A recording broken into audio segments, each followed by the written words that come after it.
George Clooney is what we like to think ourselves as at our best. He's bringing old Hollywood back to new Hollywood. You know, a little bit of Clark Gable, a little bit of Montgomery Clift. He experienced great failure and disappointment, frustration with his career. He couldn't get a hit.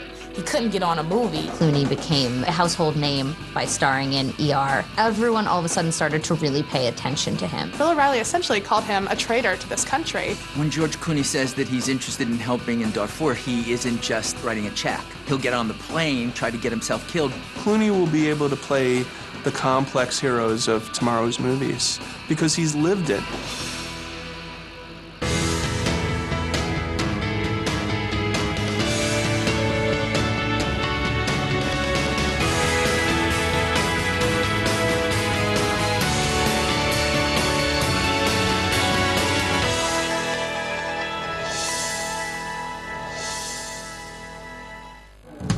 Although George Clooney is one of the most recognizable celebrities of the 21st century, his classic good looks and undeniable charm harken back to the Hollywood of old, earning him the unofficial title of the last movie star.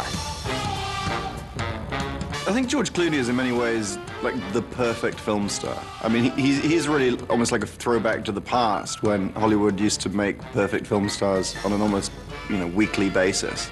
He's the kind of movie star that we had before television, although the irony is he comes out of television.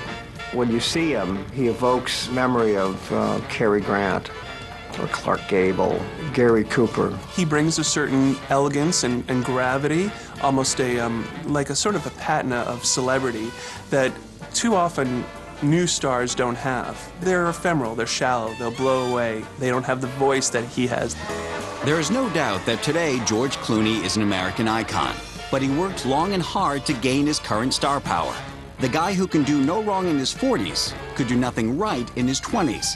And very few who knew him then could foresee greatness in his future. I mean, most actors come to Hollywood, they hit it in their 20s. George Clooney, even though everything seems so effortless for him now, he struggled for a long time in Los Angeles, playing bit roles. There's probably an entire room of some Hollywood studio that's just filled with, failed George Clooney TV shows. I mean, he was the absolute pilot king. I mean, he was, he had pilots like most people have breakfast. Basically, L.A. is made up of losers. It's made up of people who couldn't make it anywhere else. He couldn't disappoint his parents any more than he had. Everybody thought he was a loser, and he just couldn't make the cut at anything. There comes a point where you reach the end of your ability to explain away failure.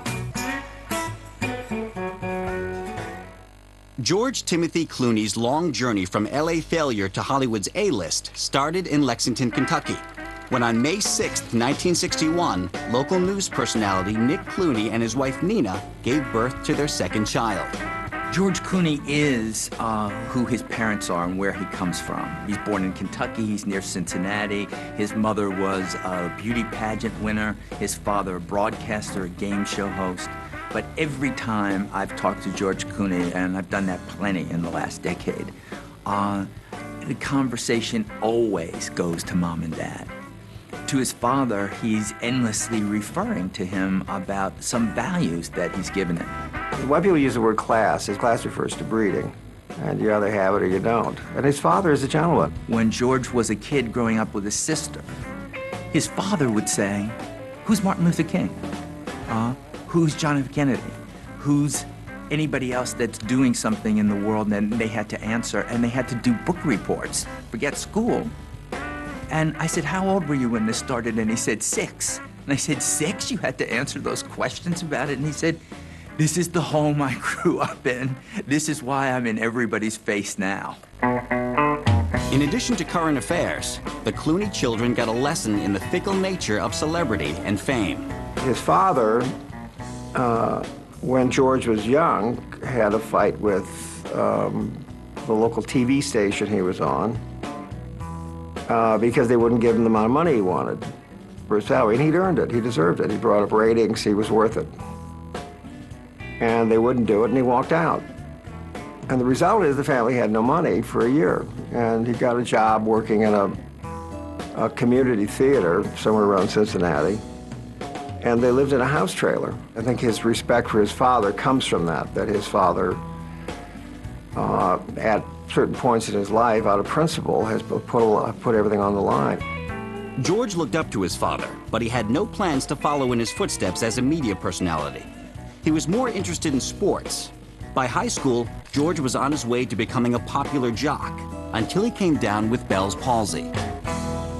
Bell's palsy is a kind of paralysis that happens in the ear canal, and it produces paralysis of the face. And half his face, little kid, when how you look is important, and half his face was paralyzed. And all the other kids made fun of him. They created this sense that he was outside of the group, this sense of not being really with it, and he compensated or overcompensated with that by being the jokester or the one to make fun of his own tremors or what happened. The thing about Clooney that I think is unique in a very good-looking person is that he is incredibly self-deprecating. He really is a guy who doesn't take his physical package, seriously. That's very hard for any actor to actually do. Actors get noticed for how they look. But I think because of the fact that when he was quite young, he was stricken with something that, affected his face, and he had to make fun of that and be easy with that he's always been a guy with a great sense of humor about himself. George not only recovered from his ailments, but he used his charm and looks to become quite the ladies' man. His dreams of becoming a professional athlete, on the other hand, were squashed by a hard dose of reality when he tried to make the Cincinnati Reds squad. George's desire was totally to be a baseball player. He thought he was just so hot. And he had a tryout for the Cincinnati Reds, and he loves to tell the story of the 85-mile-an-hour pitch coming at him, where he just ducked and ran the other way and fell, and then looked at himself and the people laughing at him and said, "I will never be a professional ball player. It's over now." His cousin, Miguel Ferrer, who is a son of Rosemary Clooney, his aunt, and Jose Ferrer, the actor, was the one who said, you should come to LA and try out for acting. You might be good at that. Having dropped out of Northern Kentucky University and earning a living by chopping tobacco, Clooney decided to take up Miguel's offer. In 1982, at 21 years old with $300 in his pocket, Clooney packed up his Monte Carlo and headed west with plans of living with his Aunt Rosemary and working as her driver till he hit the big time. Rosemary Clooney, George Clooney's aunt, was a big factor in grounding him when he first went out to Hollywood. And Rosemary Clooney was this big singer, but once rock and roll hit it big and her lounge act kind of singing wasn't that popular anymore, she ceased to be famous. So he always took that with a grain of salt. He's like, you can be famous one minute and you're never as famous as you necessarily think you are. He sort of unloaded himself on her at an awful moment in her life. They had a certain amount of difficulty over the fact that he wasn't quite the manservant that she thought he ought to be, since he was giving him room and board. And he said he was using her car to go out with his friends and to go to auditions. George didn't find much acting work, but that didn't stop him and his cousin Miguel from partying all around Hollywood. After months of his freeloading, Rosemary had enough. She kicked him out. He ended up living in the closet of his friend, Tom Matthews, who's one of his best friends, still is. And, so they took a mattress and put it on the floor of this walk-in closet, and that's where he lived for like a year. They had no money at all. And so he'd take the bus every day. He had no car, which means you got to wait 2 hours for a bus and then make it transfers another 5 hours. It was during this period of failed audition after failed audition that Clooney had an epiphany. A realization about Hollywood that to this day he credits with his success. He said, it occurred to me one day, if I get the job or I don't get the job, doesn't matter, because I'll get back on the bus, go back to the closet. They have the problem. Their problem is they've got to cast a movie or a TV show or a play, and the damn thing has to start shooting in a week. Well, that's their problem. I'm the answer to their problem. And he said it was like, suddenly the dawn came, and he suddenly realized, they're not doing me any favors. I'm doing them the favor. I'm the guy getting on the damn bus and going all the way over. He started seeing rejection as they're a bunch of idiots. It was attitude trumping reality. Guest spots on network shows shortly followed. Then, in 1984, a 23-year-old George Clooney was cast on a new television show about a Chicago hospital called ER. E/R is a situational comedy set in a hospital, not to be confused with his later drama hit, ER. George was sure that this was the break he needed to propel him to stardom.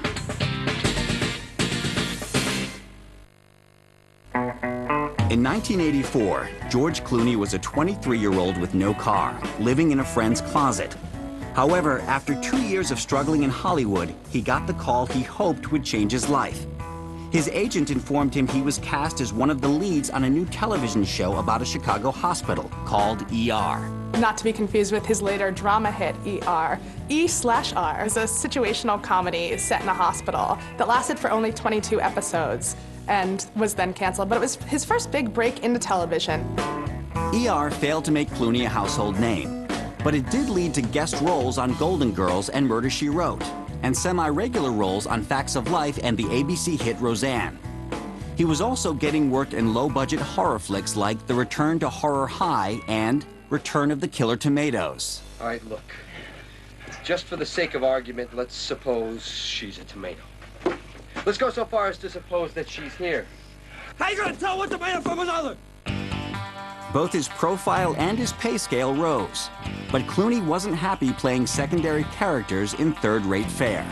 If he seems like he's floundering in these early horror movies, it's because he is floundering. The guy's trying to fit into a Hollywood at the time, which is not exactly geared for people like George Clooney.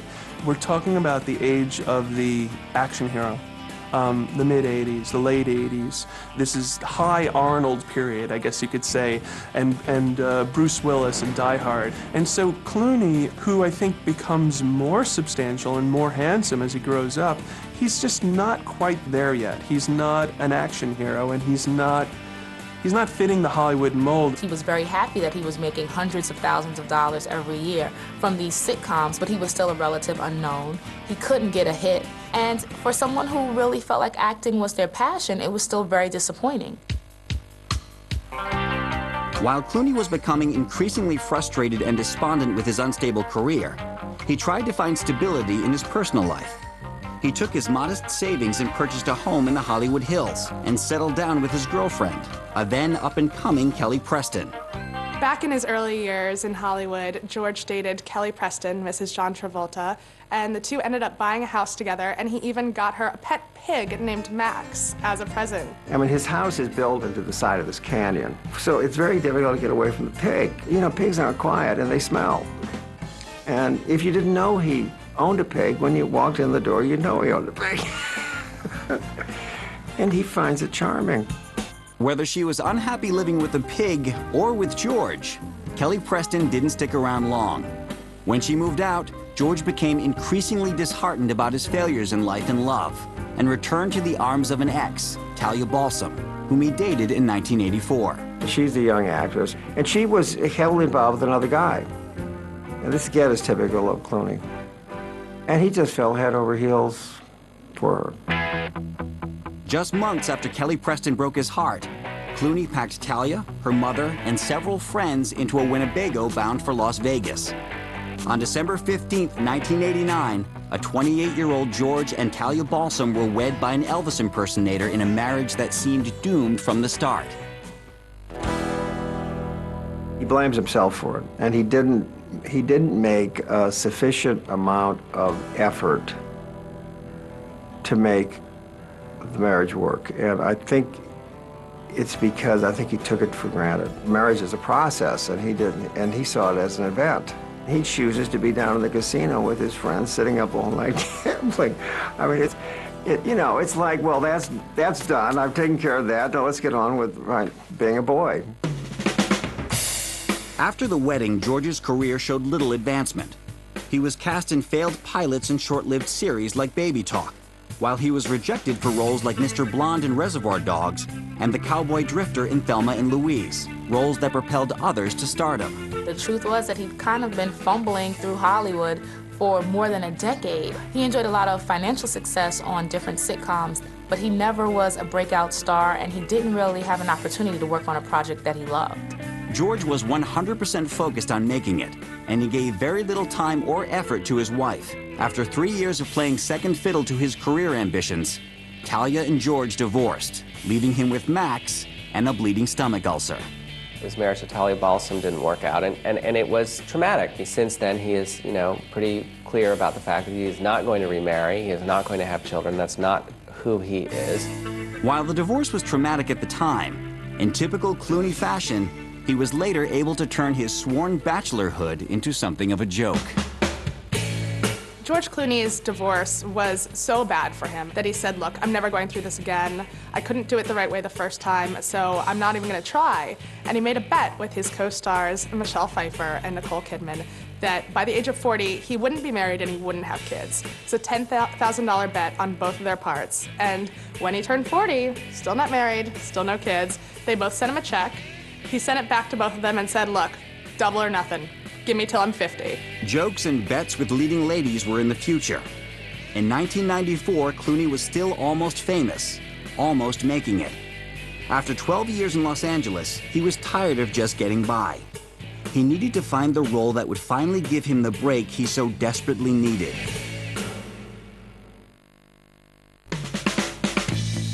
From the carpenter in Facts of Life to the goofy pizza guy in Return of the Killer Tomatoes, George Clooney spent 12 years in Hollywood getting work, but not getting noticed. That all changed in 1994, when a 33-year-old Clooney landed the part of Dr. Doug Ross on the NBC ensemble drama, ER. It introduced a new type of TV show to some extent. It was very fast-paced, very intricate storylines. It was like bang, bang, bang, bang, bang. All right, Oscar, what you got? Chapter 12, found unconscious. Doctor, please help me. Mr. Adler, Dr. Ross. Now, we're going to take this on the trauma and do everything we can. You went under so fast we couldn't find it. BP 70, pulse 140. Jerry, he's going to tell you where you can wait. Oh, please, can we stay with him? We'll do everything we possibly can, I promise. Big, serious, but, at times emotional and funny show. And Clooney was just, right in the center of it. When he got the job on ER playing Dr. Doug Ross, he had second billing to Anthony Edwards, and he was supposed to play this kind of caddish doctor, but George talked directors into eventually giving a more serious side to Dr. Ross and ended up stealing the show. Thanks in no small part to Clooney's roguish charm, ER became an instant hit. Every Thursday night, millions of viewers tuned in to watch the doctors of Cook County General Hospital. And after 12 years in Hollywood, Clooney became a household name. This was certainly the role that made him a national, international star and sex symbol. He was the network's big hot hunk to Noah Wiley's kind of like nerdy alternative hot guy. You're kind of on one side or the other, a Noah girl or a George girl. Once George was a hit on ER, of course the movie studios started calling. They started sending him scripts. Suddenly, the guy who used to take the bus to auditions was getting scripts couriered to his dressing room. For his first big film, Clooney played Seth Gecko opposite Hollywood wonderboy Quentin Tarantino in the action horror flick From Dusk Till Dawn, a role completely out of sync with his TV persona. From Dusk Till Dawn is an odd film. I mean, I'm a huge horror fan. I think that Clooney is really, really terrific in it, but it is an unusual role for this guy who's in a hospital drama to do. Let's cut to the chase. I'm going to ask you one question, and all I want is a yes or no answer. Do you want to live through this? Clooney sort of redesigns himself for this movie. He gets a new haircut, this sort of Roman Caesar type haircut, which I think he actually intended to be mean looking, sort of like the character was sort of a messed up person, like clipped off and not really concerned. But of course it becomes almost like a mini sensation. From Dusk Till Dawn did little business outside the midnight horror crowd. In an effort to play to Dr. Ross's female fans, Clooney's next trip to the silver screen went squarely in the opposite direction. So next Clooney tries a romantic comedy called One Fine Day, and it's really interesting. It pairs him with Michelle Pfeiffer, and you would think these two would really click, and it just didn't work. Despite none of his early films striking box office gold, the recently crowned sexiest man alive was about to land the role of a lifetime. In 1995, Warner Brothers had a huge hit with Batman Forever and immediately greenlit a fourth installment of the blockbuster franchise called Batman and Robin. When star Val Kilmer had to bow out due to a scheduling conflict, the studio needed a new caped crusader, and Clooney answered the call. There was a lot of hope for George Clooney to be the Batman. I think that, like, when you accept the role of Batman, you have to do or die with it. It's kind of like Bond, you know? It's like everything is gonna fall on you if you do a great job or a bad job. If Clooney was feeling the pressures of carrying a $150 million picture, he kept it to himself. However, right before the biggest opening of his life, George learned not all was well in Gotham City.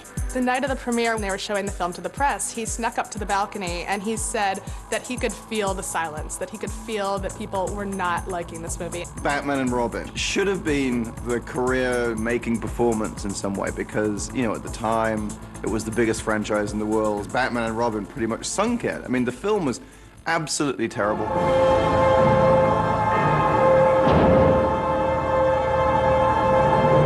I want a car. Chicks dig the car. This is why Superman works alone. It reverted the movie to the TV show and made it much more campy. What you have is a director saying, wait, you know, where are all the primary colors and, you know, pink nipples on bat suits? They put nipples on the bat suit. Clooney, you know, had this bat suit with nipples. Clearly, you know, the nipples on the Batman costume were not a good idea. Definitely.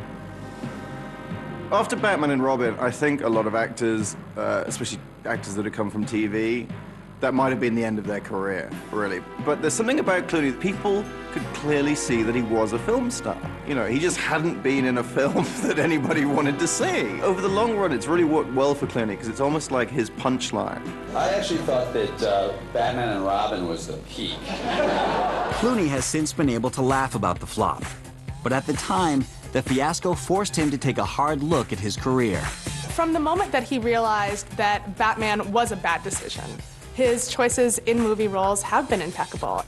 Thanks to his weekly ER paycheck, Clooney could afford to wait for the perfect movie. When he read the part of Jack Foley in Out of Sight, he knew he had found it. Not only was the script sharp, the project would pair Clooney with a director who, like Clooney, showed great promise, yet hadn't delivered a mainstream hit.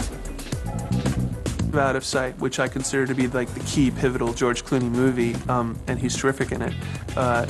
You have both a star and a director-writer in Steven Soderbergh who are reevaluating their careers. This is also Jennifer Lopez's big role in movies. She's extraordinary playing against George Clooney. The chemistry in that film is terrific. There's a scene very famously where they're locked in a car trunk together and, you know, the sparks fly. We were at a bar. I came up, we started talking. I wonder what would happen. Nothing. If you didn't know who I was. You'd probably tell me. Say if we met under different circumstances. You have got to be kidding. A critical darling but box office bust at the time, Out of Sight gained a massive audience on home video and is now considered one of the best films of the 90s. More importantly, Clooney proved to studios he had the goods to be a full-fledged movie star. But before conquering the Cineplex, Clooney had to say goodbye to the fans who first made him a star, the loyal viewers of ER. Dr. Ross's last episode of ER aired in February of 1999, and NBC milked it for all it was worth. It was huge. I mean, the show ER didn't end, but the hype around George Clooney leaving the show made his final episode feel like a real series finale. It's time to go. Where? I liked Seattle when I was in med school. I didn't see much of it, but I liked it. Seattle? The Pacific Northwest. Take that job offer in Portland. He, after a while, wasn't feeling as creatively juiced as he was in the beginning, but he made that character something that wasn't on the printed page. He was committed to the success of the show. He stayed there and fulfilled the contract. Totally a George Clooney thing to do. With ER behind him, Clooney was free to dive into film work full-time. For his next above-the-title role, Clooney picked the David O. Russell-helmed Three Kings, a heist flick set at the tail end of the First Gulf War. I'm talking about millions in Kuwaiti bullion. You mean them little cubes you put in hot water and make soup? No, not the little cubes you put in hot water to make soup. Clooney's strongest performance to date was almost overshadowed by a behind-the-scenes flare-up. David O. Russell was infamous for his harsh treatment of actors on set. When Clooney came across him berating an extra, he confronted the director. He felt that Russell was bullying people, and You know, if there's one theme in Clooney's life, he doesn't like a bully. And he's the first person to stand up to somebody and say, hey, look, you know, you've got to be nicer. You don't have to be a jerk to get what you want. The confrontation escalated, and Clooney and Russell came to blows in an on-set brawl that made it into the entertainment press. I think he and David Russell would like to keep punching each other in the face on a constant basis. And yet the movie, the thing that counts, the thing that's going to last and that we're watching, works tremendously well. With a 1-2 punch of Out of Sight and Three Kings, critics were convinced that Clooney had gotten over the ER hump and was a star of the silver screen. With the 2000 hit A Perfect Storm, Clooney proved he could open a blockbuster, and he put himself in the same league as Tom Cruise, Mel Gibson, and Tom Hanks. However, he turned his back on big paychecks in order to work with talent he admired. In this case, the sibling renegades of American film, Joel and Ethan Coen. Any of you boys, Smithies? Or, if not Smithies per se, were you otherwise trained in the metallurgic arts before straitened circumstances forced you into a life of aimless wandering?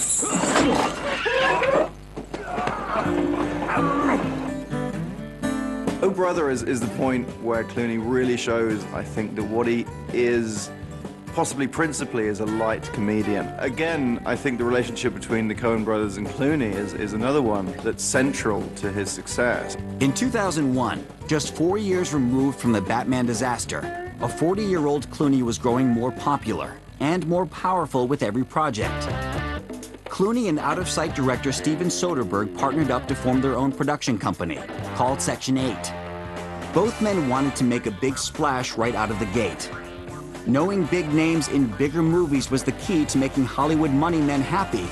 Section 8 was prepared to deliver, in spades. This fantastic idea occurs to him to remake Ocean's 11, the Rat Pack movie. 10 ought to do it, don't you think? You think we need one more? You think we need one more? All right, we'll get one more. They got everybody in those movies. He called up every big name in Hollywood, Julia Roberts, Brad Pitt, Matt Damon, and got them to do this movie. So it really drew audiences to the box office because they couldn't wait to see how all these big names were going to be on screen together. Moviegoers fell in love with Ocean's 11, and the film became a worldwide sensation, earning big bucks for not only Section 8, but for the studio executives who greenlit projects. The money was nice, but Clooney and Soderbergh had earned a priceless Hollywood commodity, artistic freedom. It's long been almost like an unwritten rule in Hollywood that if you make a bunch of money for a studio on one movie, then they'll probably let you make whatever you want for your next movie.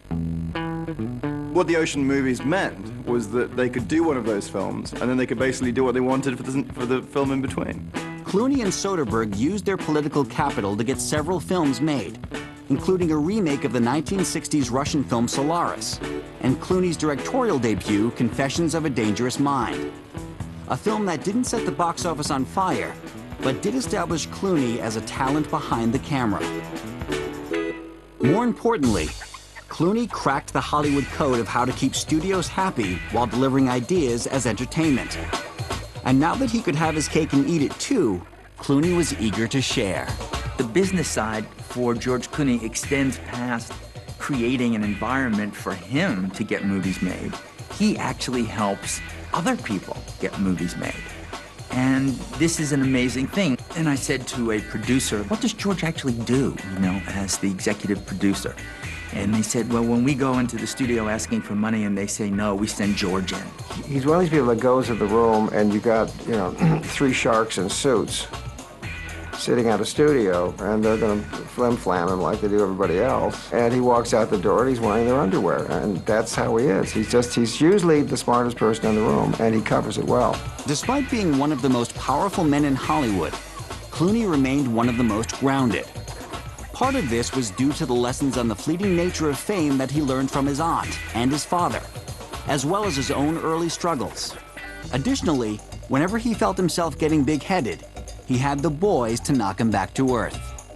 Well, the boys are people are guys he's known a long time. I think with two exceptions, they're not in the business. One of the things he learned is that when you're in the movie business, you can't trust the word of anybody. Because in Hollywood, friendships are based strictly on usefulness. And so Clooney was aware of that. So he keeps close to him guys he's known for 20 years, 25 years, who tell him the truth. It's like having your own little Kiwanis Club. They're his best friends. He even said once when he was going to the Oscars, when he was nominated, that he was probably going to be late because he didn't want to miss his Sunday basketball game with the boys. By 2004, Clooney had reached the point in his career where he was nearly universally admired by those in the entertainment industry and the movie-going public. However, he was not without his detractors, one of whom became quite vocal after Clooney dipped his toe into the dangerous waters of politics.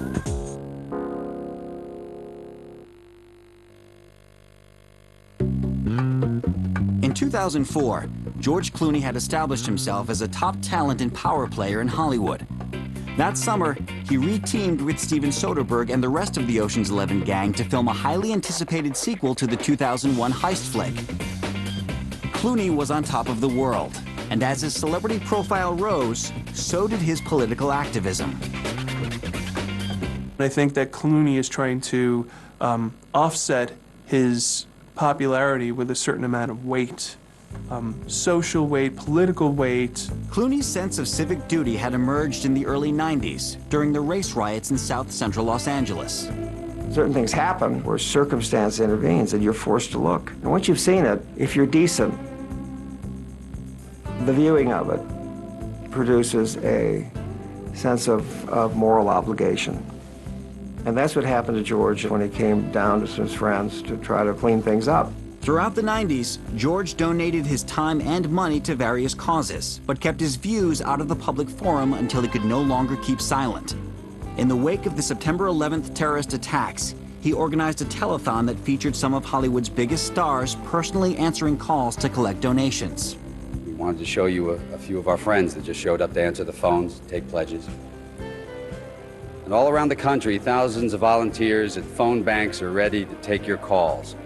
All calls made before 7 p.m. Eastern Standard Time tomorrow will go to the September 11th Telethon Fund. 100% of the contributions will be used to benefit the victims and their families. That's very important, 100% of it. It raised millions for victims and families, an altruistic gesture that Fox News' Bill O'Reilly read as phony. He accused Clooney and his Hollywood friends of showing up for publicity, but not following up to make sure the donations made it to the 9/11 victims' families. There are a lot of people in Hollywood, frankly, who take up causes or who get on a soapbox. And I think for the great majority of Americans, that sometimes is hard to take because these are obviously people who have enormous privilege and who may not know the world the way everyday people do. I think what's different about George Clooney is that when he speaks, it's directly from his heart. Clooney fired off a letter to O'Reilly accusing him of lying. As a result of the dispute, Clooney became a favorite target of O'Reilly and other conservatives who pegged Clooney as the poster boy for the liberal Hollywood elite. When Clooney once again spoke from the heart and came out against the invasion of Iraq, some vocal conservatives stepped up the attacks. Clooney was very vocal about saying that he was against the war. And Bill O'Reilly essentially called him a traitor to this country, which upset Clooney greatly because he's always been very politically active and very involved in our country for the betterment of our country, and he couldn't believe that someone was attacking him in such a manner. I have a feeling that that whole encounter with Bill O'Reilly really hurt him. And in a way, Good Night, Good Luck is a reaction to that. Fresh off the success of Ocean's 12, Clooney was once again in a position to make any movie he wanted. He ended up writing, producing, directing, and appearing in the most powerful and personal film of his career, Good Night and Good Luck. In Good Night and Good Luck, the pressure on journalism to kowtow to, at that time, Joe McCarthy and the House Un-American Activities Committee is huge. And Clooney himself was feeling that pressure personally at the time, where he was being vilified as a traitor in the press because of his feelings about the war and his sense of what a liberal is and thinking that he's supposed to keep his mouth shut. because he's a movie star and no one wants to hear what a movie star is saying. Well, the best way I think a movie star can say anything is not running around giving a speech, but making a movie like Good Night and Good Luck without having to underline the point that this 1950s movie was saying so much about the Bush world that he was living in at the time. We must not confuse dissent with disloyalty. We must remember always that accusation is not proof, and that conviction depends upon evidence and due process of law. We will not walk in fear. We will not be driven by fear into an age of unreason if we dig deep in our history and our doctrine. And remember that we are not descended from fearful men, not from men who feared to write, to associate, to speak, and to defend the causes that were for the moment unpopular. Nobody would be doing this. At times, I often say to George, does your management team often try to do an intervention? I don't think they do because they know what drives it. If Good Night and Good Luck was using the past to shine a light on the present, then George Clooney's role as a world-weary CIA agent in the Middle East thriller Syriana was very much about the petropolitics of the day. Despite the film's mixed reviews, Clooney ended up taking home the Oscar for Best Supporting Actor, an accolade Clooney earned the hard way. Give me the knives! During the torture scene that he shot, he has this accident where he falls on the concrete floor, and he really hurts himself in ways where after tests they didn't find out a while that he was leaking the spinal fluid out of his nose. He was suffering short-term memory loss. He will make very little of it now, but the fact is the repercussions of that accident are still with him. There's pain there, but he's not going to let that on. He's not going to say to people, oh, look at what happened to me, look what I did. But the sense of him winning the Oscar for that movie is really good for him as well, because it's saying, I make this kind of movie. I'm going to continue to make this. Today, Clooney shows no signs of the horrific injury, and even those close to him are unsure of any long-term effects. It was another injury, this one suffered in New Jersey, that had gossip hounds buzzing not about Clooney's work, but about his private life.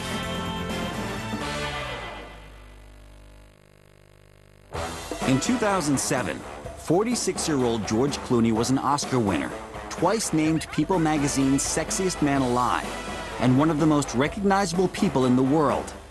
As Clooney's profile skyrocketed, so had the public's interest in who the eternal bachelor was dating at any given point, an aspect of fame George could do without. He dated a lot of non-celebrities. He was linked to a woman who I believe was a ballerina. He was more recently linked to someone who won Fear Factor and was a cocktail waitress.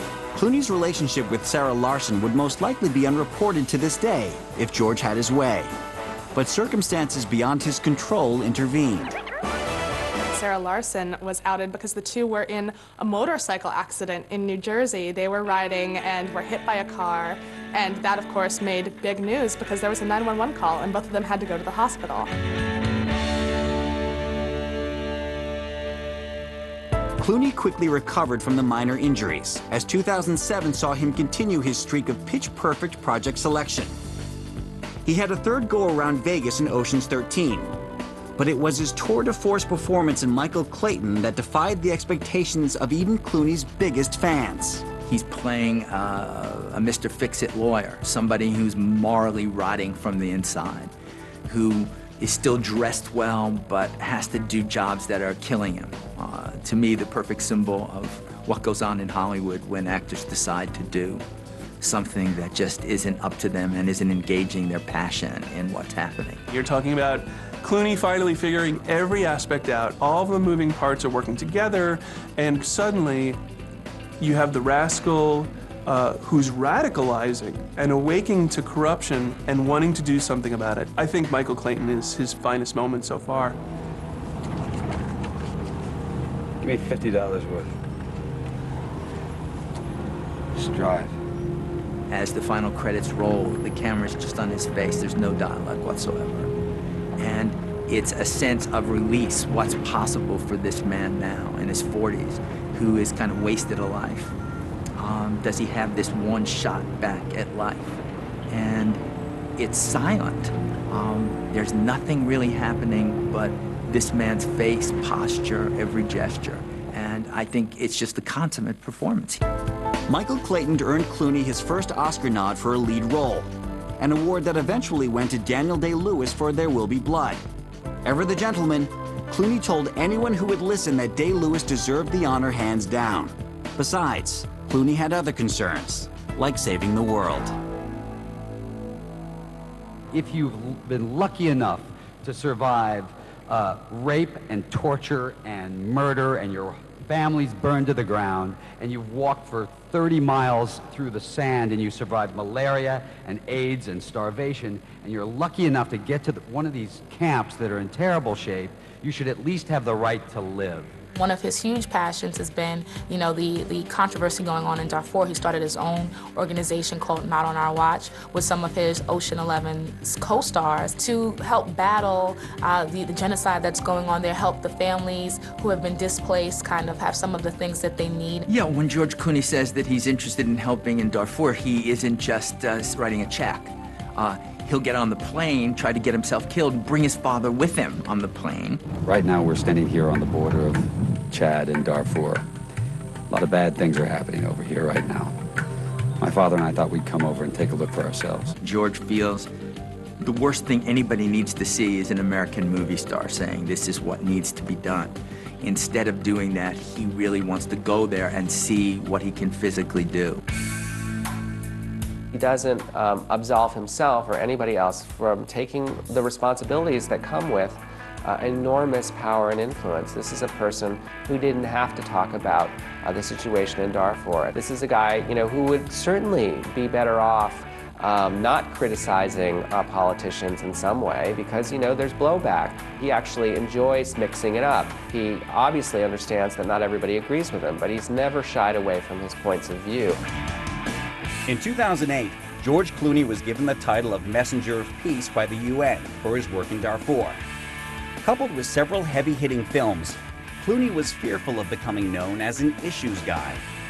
In a move to reinforce his playful side, Clooney directed his third picture, the screwball comedy about the birth of pro football, Leatherheads.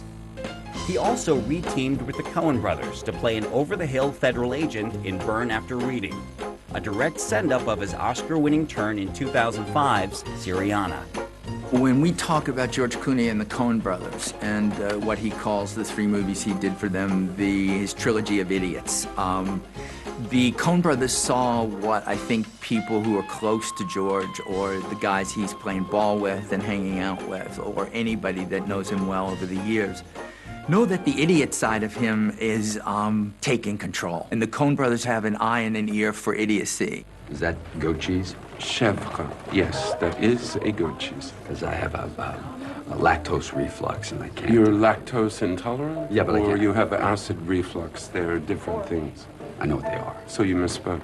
Well, thank you for correcting me. 2009 turned out to be an even busier year for the actor, and a sentimental one. The series that made George Clooney a household name was in its final season. On March 12, 2009, Clooney stepped back into his scrubs one last time and said farewell to Dr. Doug Ross. As one chapter ended, another was beginning, and the press couldn't get enough. While attending the Venice Film Festival to promote his latest film, The Men Who Stare at Goats, George made his first public appearance with rumored girlfriend, 30-something TV presenter, Elisabetta Canalis. The world's most famous bachelor was officially off the market, for the time being anyway. All the media attention surrounding his new relationship didn't seem to distract George.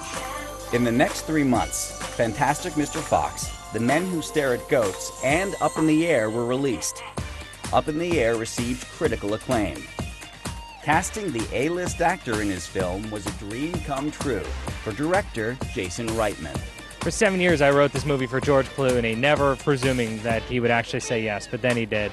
He's the perfect guy for the role, for obvious reasons, and I'm just thankful that he said yes. I sort of like guys who are really flawed and failed and think they have everything together. I don't know why, but they appeal to me, you know. Yeah, what the hell? Clooney's Up in the Air performance was celebrated, and went on to earn the actor his second Academy Award nomination for leading actor. George was at the top of the Hollywood food chain, and the power and influence that came along with that position was about to come in handy. On January 12, 2010, when a tragic earthquake devastated Haiti, George made one of his biggest humanitarian contributions. We have Joel Gallen again, who directed the 911 telethon and the Katrina telethon. He's really talented. And we've been working sort of night and day we've almost got the music acts put together, and we're going to do it in New York and Los Angeles.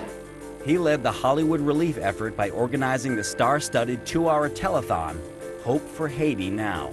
The telethon we did in New York, we raised over 57 million. It's continuously going. I want to thank George Clooney. I worked with George Clooney a lot putting that together. Also Shakira, everyone, Madonna, everyone who participated in that. From the genocide in Darfur to the Haiti earthquake, George has always taken the spotlight off him and put it on others who need attention. And his tireless human rights advocacy hasn't gone unnoticed. In August, the 49-year-old was honored with the Bob Hope Humanitarian Award at the 2010 Emmys. Well, first of all, this is obviously a very different award than getting something for acting, and you know, it's embarrassing because you don't want to be awarded for doing what you're supposed to do. Clooney continued to put his fame to good use in 2011. He kicked off the year with an intense focus on his next political project, the Sudan. He first met with President Obama at the White House to discuss U.S. involvement in the Sudan. Then he initiated the Satellite Sentinel project, which uses satellite technology to monitor the border of North and South Sudan in an effort to avoid further war.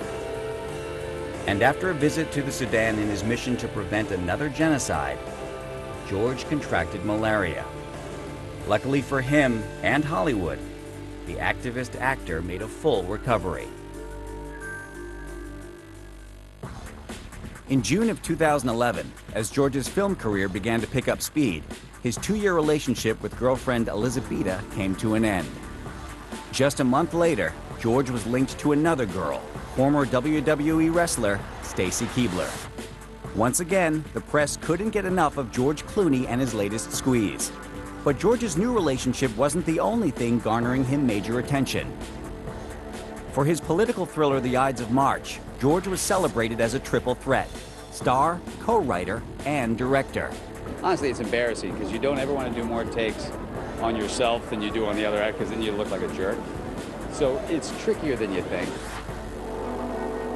For Alexander Payne's The Descendants, he was applauded for playing a man who tries to keep his life from unraveling during a family crisis. It's a coming-of-age film for a 50-year-old man. You know, it's sort of people figuring out how they're going to get along when tragedy strikes, and I think that's what's sort of nice about it. The two films together received a total of 9 Golden Globe nominations from the Hollywood Foreign Press.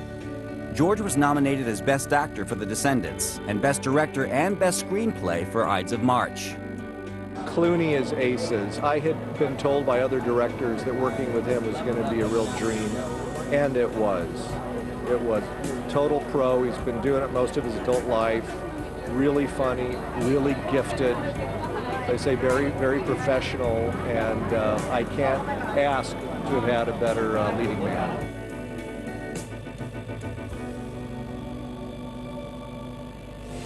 On January 15th, with girlfriend Stacy Keibler by his side, George won the Best Actor Golden Globe for The Descendants.